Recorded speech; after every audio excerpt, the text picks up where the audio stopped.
ஸ்ரீ ஷீரடி விஜய சாய்நாத குருமூர்த்தி ஆலயத்தின் அஷ்டபந்தன மகா கும்பாபிஷேக விழா வருகின்ற பிப்ரவரி மாதம் ஞாயிற்றுக்கிழமை 2/2/2025 ஸ்ரீ குரோதி வருடம் தை மாதம் 20ஆம் தேதி காலை 9:30 மணிக்கு மேல் 11 மணிக்குள் நடைபெற இருக்கிறது.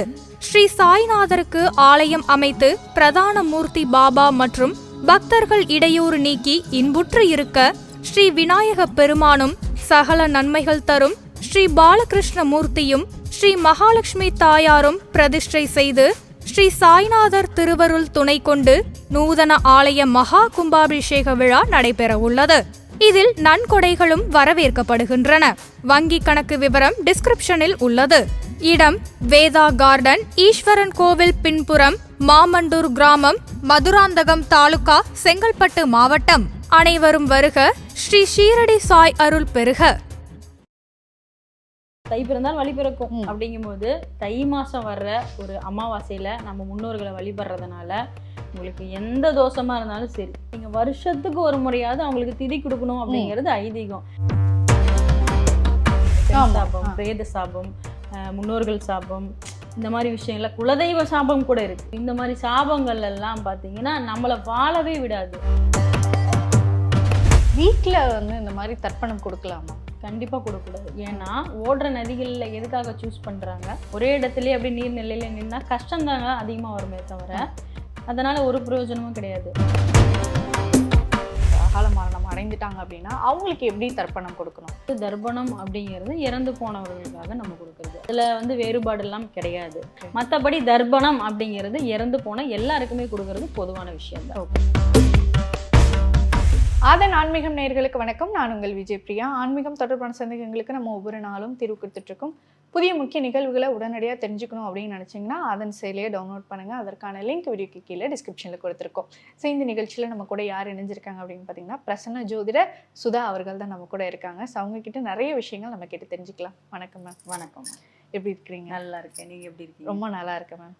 இந்த தை அமாவாசை முன்னோர்களுக்கு தர்ப்பணம் கொடுக்கறதுக்கு ஒரு முக்கிய நாளாக நம்ம பார்க்குறோம். ஒரு வருஷத்தில் பார்த்திங்கன்னா ஆடி அமாவாசை, தை அமாவாசை, மகாலயபட்சம்.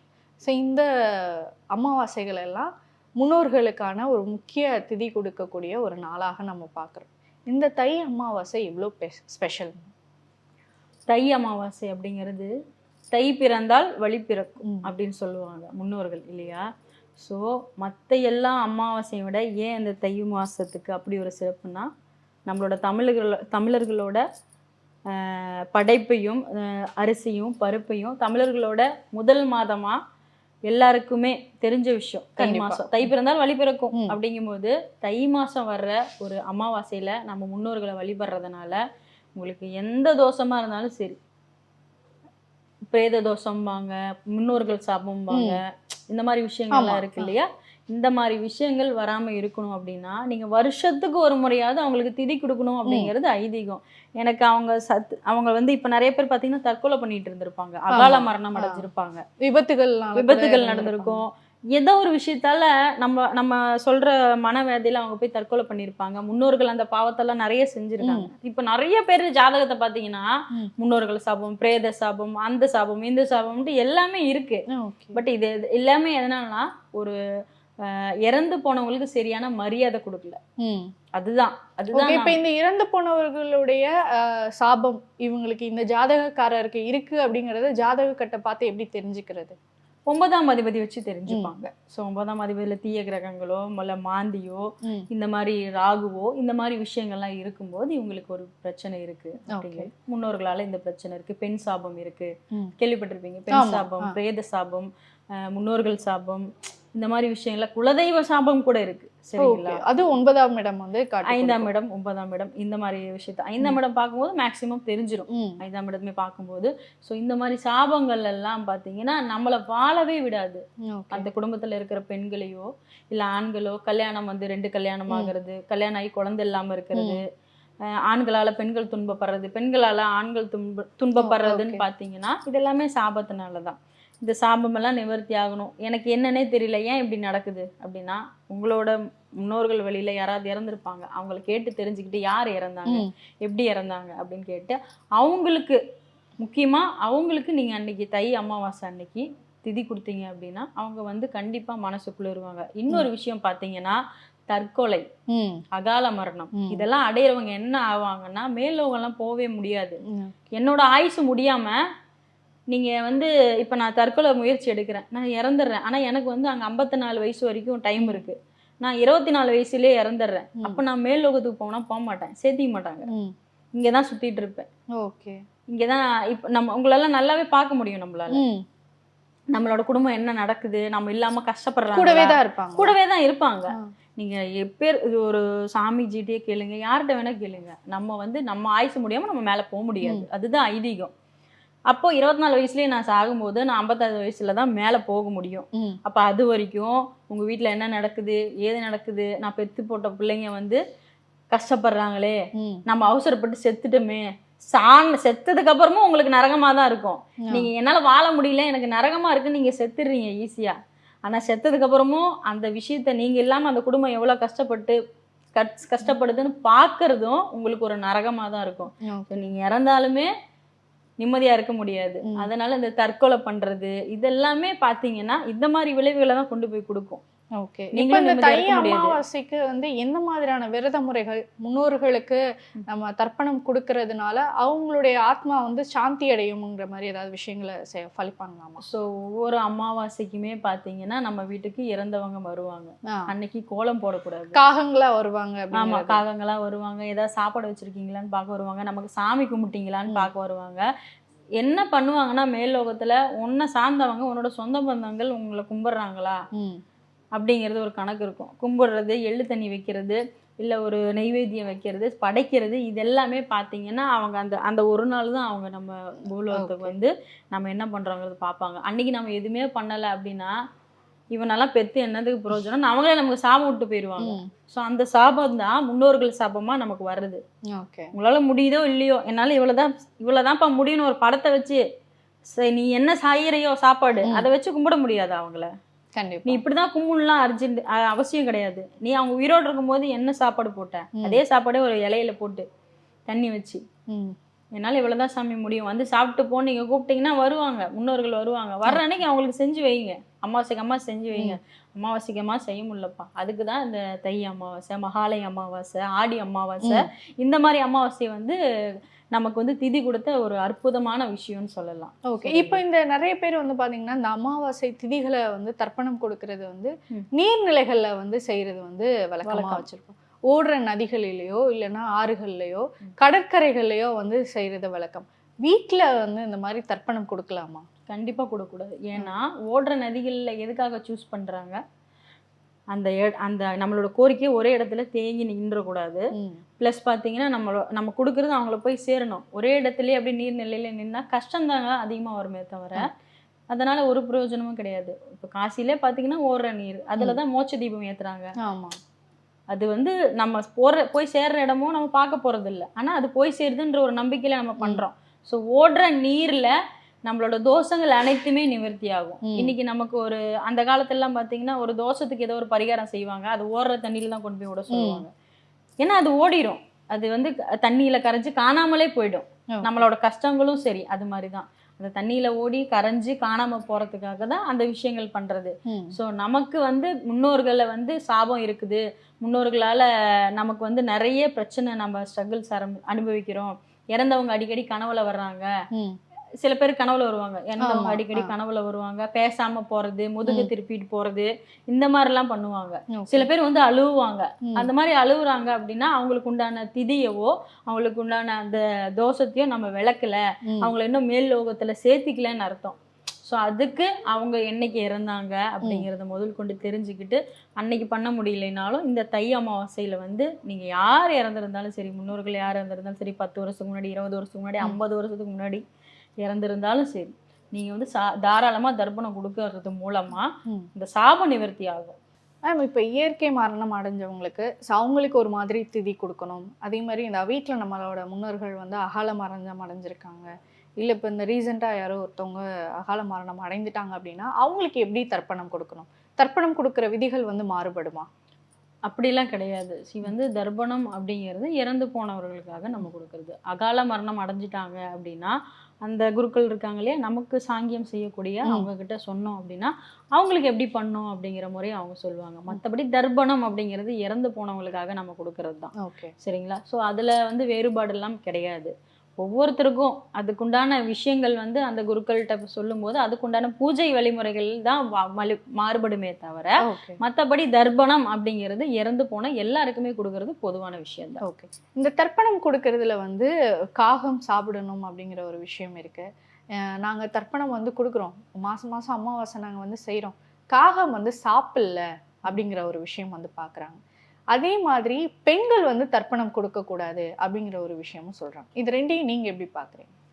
இப்போ பெண்கள் தர்ப்பணம் கொடுக்கக்கூடாது அப்படின்றதுக்கு காரணம் என்னன்னா, அவங்க வந்து பெண் குழந்தை பெற்றுக்கிறாங்க அப்படிங்கிற விஷயம் தாண்டி பெண்கள் இதெல்லாம் செய்யக்கூடாது அப்படின்றது அந்த காலத்துலேருந்தே அந்த விஷயத்த வழிவகுத்துட்டாங்க.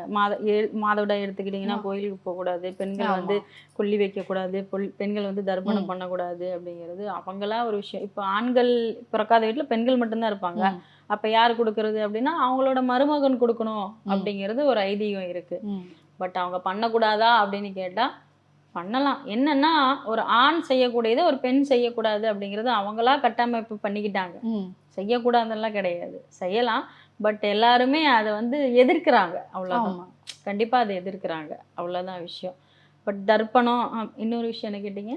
ஓகே, இந்த காகம் வந்து சாப்பிடலைன்னா வந்து முன்னோர்கள் வந்து அதை ஏற்றுக்கலை, அந்த உணவு வந்து அவங்க எடுத்துக்கலை அப்படின்னா முன்னோர்கள் சாபம் வந்து உங்களுக்கு தொடர்ந்து இருக்கும் அப்படின்றாங்க. அது உண்மைதானா? கண்டிப்பா. இப்போ நான் சாதாரணமாக வந்து சனிக்கிழமையில வந்து காகத்துக்கு சாப்பாடு வைக்கிறேன் அப்படிங்கும்போது சனி பகவானுக்கு வைக்கிறதா நினச்சி வைக்கும்போது அவர் வந்து சாப்பிட்றாரு அப்படிங்கிறது ஒரு விஷயம். பட் வந்து முன்னோர்களுக்கு வழி வழியாக நீங்கள் வந்து அதை செய்யலை அப்படின்னா அவங்க அந்த இதை ஏற்றுக்கல. ஏதோ ஒரு குறைகள் இருக்குது உங்களோட அந்த தர்ப்பணத்தில், ஏதோ ஒரு குறைகள் இருக்குது. அதை மீன் பண்ணுறதுக்காக தான் அவங்க வந்து அந்த சாப்பாடை ஏற்றுக்காமலே இருக்குது. ஒன்று கோவமாக இருக்கலாம் அவங்க மேலே, கண்டிப்பாக அவங்க மேலே ஏதோ ஒரு கோவம் இருக்கலாம். இப்போ பார்த்தீங்கன்னா ஒரு வீட்டில் ஒருத்தர் இறந்துருப்பாங்க, இறந்து எங்கள் ஊர் சைடில் 3வது நாளில் காரியம் பண்ணுவாங்க.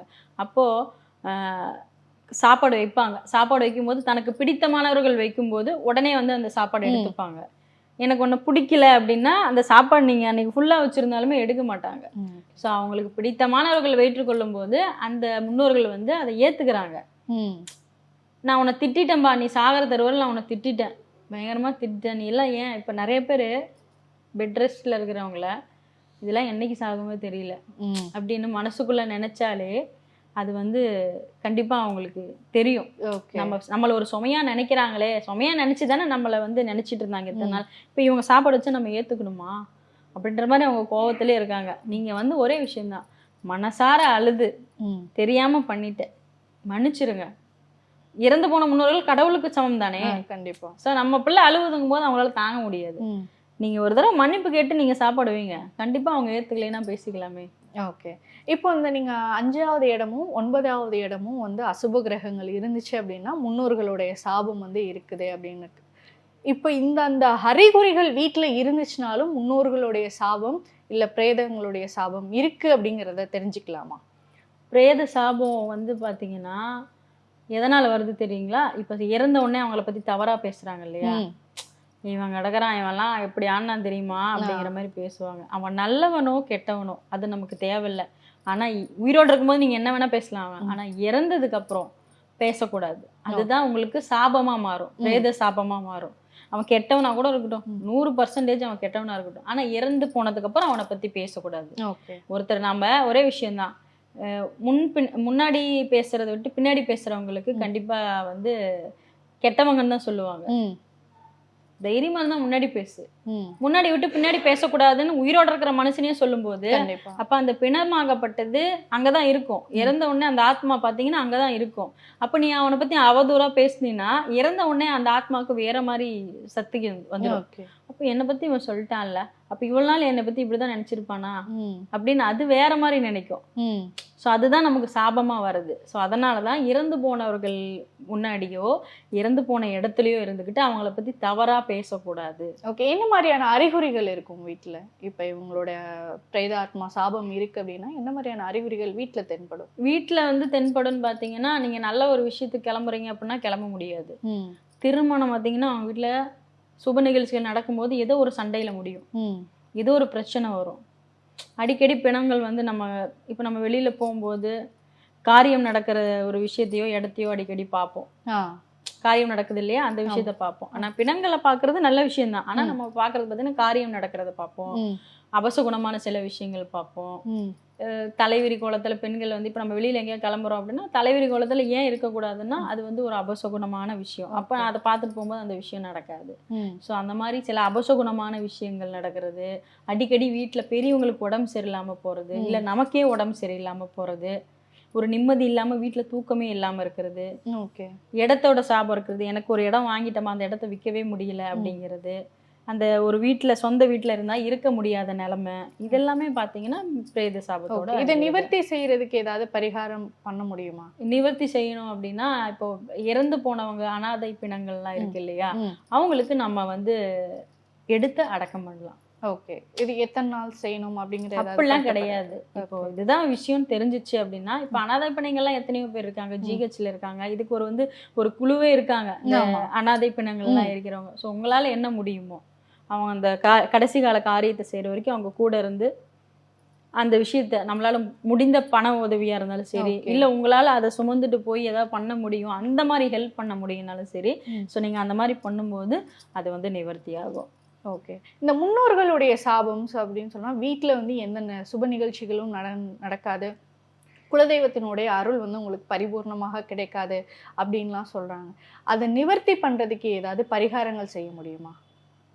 பரிகாரங்கள் பார்த்தீங்கன்னா ஒரு வடிகால் தான். பட் அது வந்து கன்ஃபார்மாக நம்ம வந்து எனக்கு 100% பலன் கொடுக்குமா அப்படின்னா கண்டிப்பா இல்லைன்னு தான் நான் சொல்லுவேன். ஓகே, முன்னோர்களுடைய சாபம்க்கு பரிகாரமே கிடையாது. இருக்கு, 50% இருக்கு. முன்னோர்களோட சாபத்தை நம்ம எப்படி நிவர்த்தி பண்றது அப்படிங்கறது சொல்றேன். பட் நான் என்ன சொல்றேன்னா ஃபுல்லா நிவர்த்தி ஆகுமான்னு கேட்டா கிடையாது. ஒரு 50% அதோட தாக்கங்கள் குறையும்.